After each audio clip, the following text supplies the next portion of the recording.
Ionius is a land locked in an endless war between two superpowers, Kevis and Agnes, fighting to survive by stealing the very life essence of their enemies. Essentially the world's deadliest tug-of-war. One fateful mission would see three soldiers from both a Kevesi and Agnian colony on an investigation. This investigation would introduce them to each other and new third parties, where they begin to learn a little more about the war they've been fighting. This is where they are forced to interlink and adventure forth to end the endless now that plagues their stagnant world. Both parties are led by Offseers, soldiers with the added task of putting fallen soldiers to rest. Their names are Noah and Mio.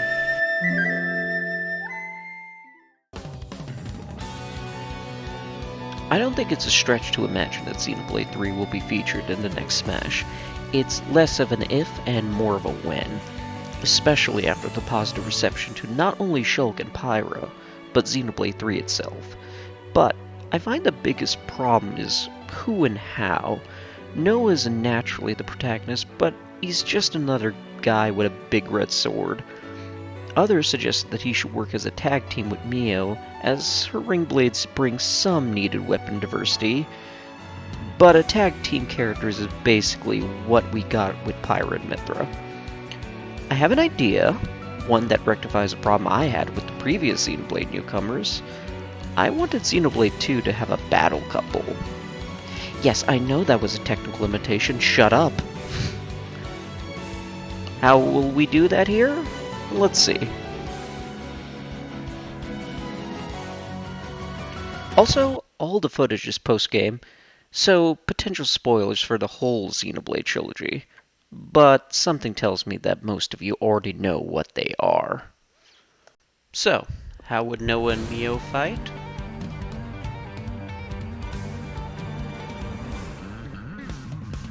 Xenoblade 1's hook was the Monado. It allowed players to see the future and use the sword's power to manipulate ether to change that future. This was adapted in Smash with Monado arts, which allowed Shulk to alter his stats to whatever the situation required. Also had a counterattack. Xenoblade 2's hook is the blade system, allowing players to customize, assign, and swap blades of different abilities, allowing drivers to swap between blades to play multiple roles in combat. This is in Smash with Pyra and Mithra being able to switch to each other freely, each having their own roles based off their different strengths and weaknesses. 3's hook is the interlink system. To put it simply, it allows Kevesi soldiers and their Agnian partners to work alongside each other in various ways. These can include learning classes and arts and combining them with their current class, but more specifically, it allows a designated pair to unleash Ouroboros, the full power of an interlink. Also, Xenoblade 3 is the first game in the series to allow players to change their player-controlled characters mid-battle. So who exactly are our designated pair? Noah's primary role in Xenoblade 3 is a sword fighter. Sword fighters are well-balanced attackers dealing high damage without sacrificing much in mobility. Noah was never one for fighting, and as a result learned to end them as quickly as possible. Mio's starting role is a Zephyr. Evasive defender is useful in drawing out enemy aggro while dishing out counter damage from a safe distance. Mio's role is to use her superior agility to serve as a distraction for both protection and so that the attackers and healers can do their jobs. In Smash, Noah and Mio exist as something of a fusion between a duo fighter and a tag team. After selecting your character, you can select who your starting point character is. For our example, let's say it's Mio. Both characters will appear on the stage. Mio will be in the foreground while Noah is slightly behind Mio in the background. The point character is under direct player control, can be struck, and will be targeted by the FGCs in 1v1s. Or would they be 2v1s? The rear character will follow the point character, and will perform auto attacks that deal damage but no knockback or stun at any foe within their range. They can be ordered to stay and follow the point character using Shield B. By using down special, the player will lose control of the point character and start controlling the rear character. They've swapped roles. By lightly pressing a special input, the point character will do their special. By pressing and holding a special input, the rear character will do their special. while you still have control of the point character. Now, to get a stock against Noah and Mio, both of them must be KO'd. If one of them is still standing, that survivor will keep fighting. Now, seeing as I'm effectively asking you to KO 2 characters for the price of 1 stock, let's make them the lightest characters in the game by a fair margin. Even Pichu is a whole weight class above them. It's also worth pointing out that damage is shared between the two, so if Noah is KO'd with 70%, Mio is forced into the foreground with 70%. Time battles operate the same way. Now, stamina is a mode I can see having 2 options. One is that they share the health and both fall at 0%, or they both share about half of whatever the max stamina was. But as long as both Noah and Mio are active and aren't in a damaged state, they can activate Ouroboros. As Ouroboros, the two fuse into a singular body for a short time.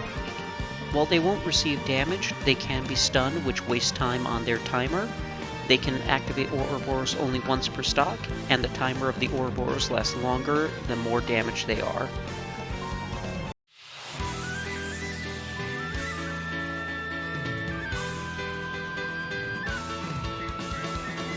For their intro, Noah and Mio descend from a fuse form and into their starting positions. For their stance, Noah and Mio simply stand upright. No weapons drawn, as they can be drawn at will when needed.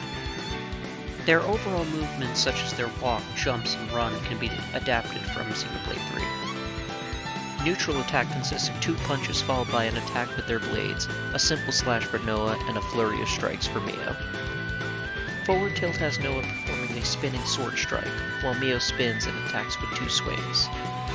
Up tilt has Noah performing an arcing slash over his head, while a modified take on Air Fang is used for Mio's. Down tilts has Noah perform a simple horizontal slash and a double sweep for Mio. Dash attacks has Noah perform a stinger, while Mio performs wide slash, which allows her to avoid low attacks before striking. Forward smash has Noah perform overclock buster, while Mio uses Jaguar Slash, from Xenoblade 2. I think the animation works a little better, it's thematic, and leads into a gimmick I'd like Mio to have. Hitboxes on all chargeable smash attacks similar to Ness and Corrin. Up smash has Noah use Uppercut Slash, another arcing overhit strike. Mio uses Glow Ring, where she positions her first ring over her head, then she throws the second around it. Down smash has Noah adapt ground beat as a shockwave on both sides. Mio uses Gemini Strike to throw her Bring Blades in 2 directions. Neutral air has Noah swing his sword in a clockwise direction. Mio does a spin attack similar to Peach or Marth. Forward air has Noah perform an arcing slash similar to Shulk, while Mio does a double horizontal slash similar to Pit and Brawl. Back air has Noah use aerial slash, while Mio uses an arcing slash not too different from Marth or Joker. Up air has Noah use a strong arcing slash, while Mio does a corkscrew kick like Samus. Down air for Noah is a stall and fall sword dive, while Mio throws her rings down. I don't have much to add on their grabs, but they have decent range since they're not holding anything by default. Pummels would see them punch forwards, kind of like...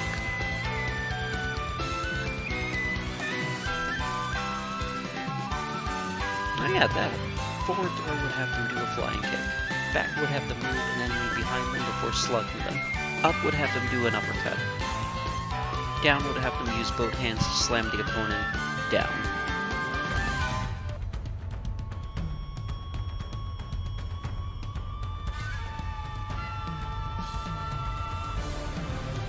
As a reminder, down special is to swap control between Noah and Mio.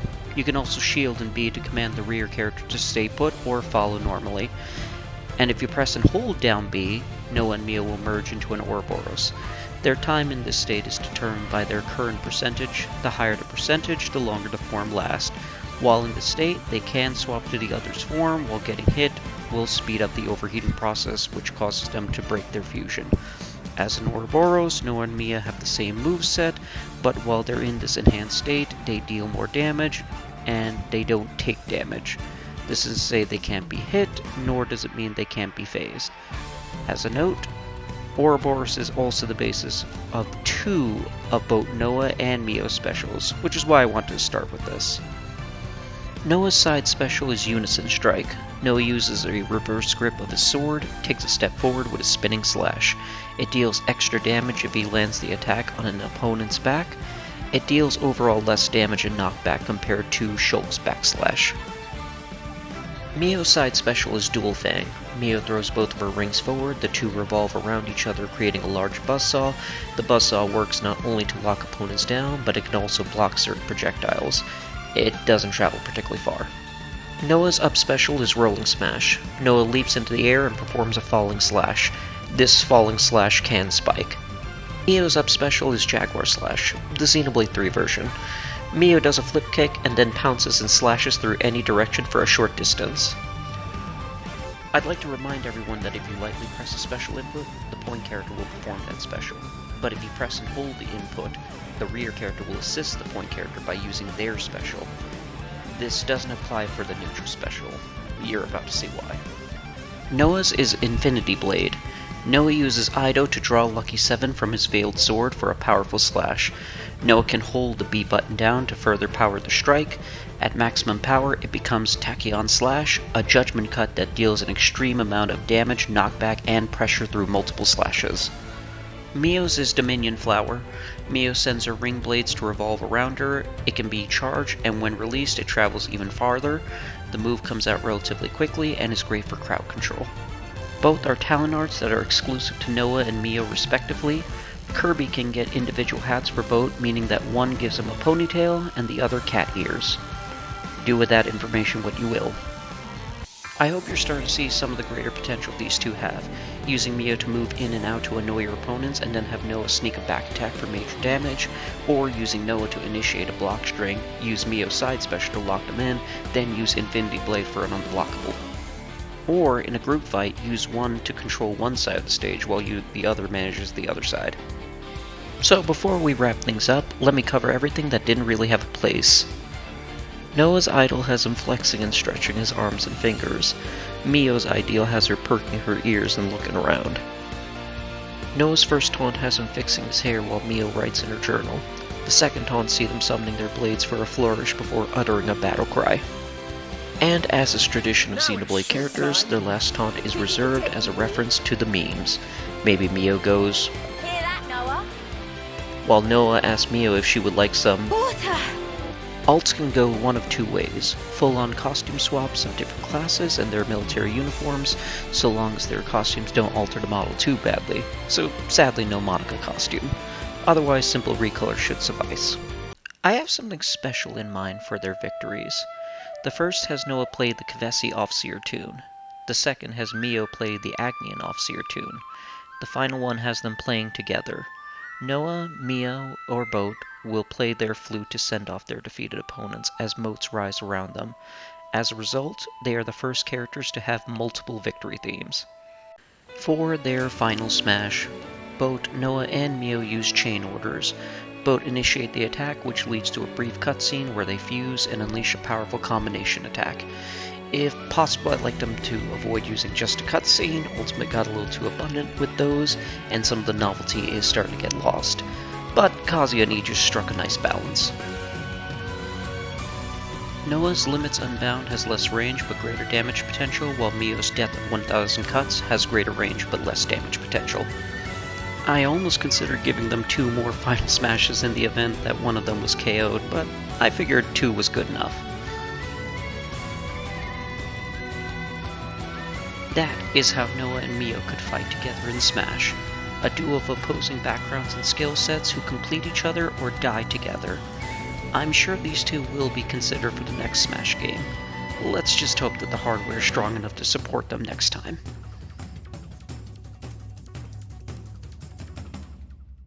But wait, there's still more.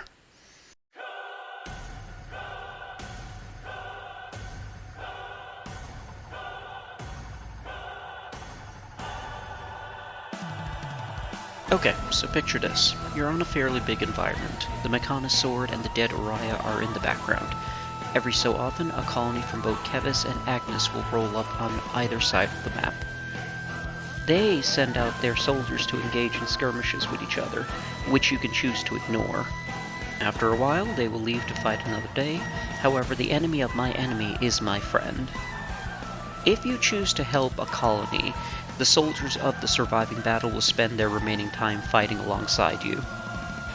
If you hit the blast zone near one of these active colonies, your stock will help fill that colony's flame clock, as will the defeated soldiers of skirmishes. And because of that, the soldiers of these colonies are given strength throughout the fight, and with that newfound strength comes stronger soldiers and even Pharaoneses. Maybe even certain heroes of either nation will appear if the flame clock is filled enough. Of course, none of this matters if hazards are turned off. I'd like to remind everyone that the title isn't just Noah or Mio for Smash, but it is in fact Super Smash Bros. X Xenoblade 3. There is more to representing a series than just a fighter. So I included a stage concept, something a lot of people don't think enough about. I also included a playlist in the description with a potential track list. And that should do it. Some of the potential content that could be seen from Xenoblade 3. Oh, by the way, I'm James, and this is Virtual Dojo, a series that I use to theorycraft fighting game characters. A little weird to do introductions now, I'm sure, but whatever. I used to make my concepts on Twitter, but I figured it was time to make a move to YouTube. If it's not obvious, there were more than a few growing pains here and there, and I originally wanted to get this out there on February, but things happen. Anyway, my old concepts are still available on Twitter, which you can check out if you care to do so. I do plan on revisiting some of these concepts for YouTube. Everything is worked on casually, so don't expect any real frequency, but subscribe if you feel like it. But I would like comments. Please elaborate why this concept does not work, or if I overlooked anything. Till then, take care.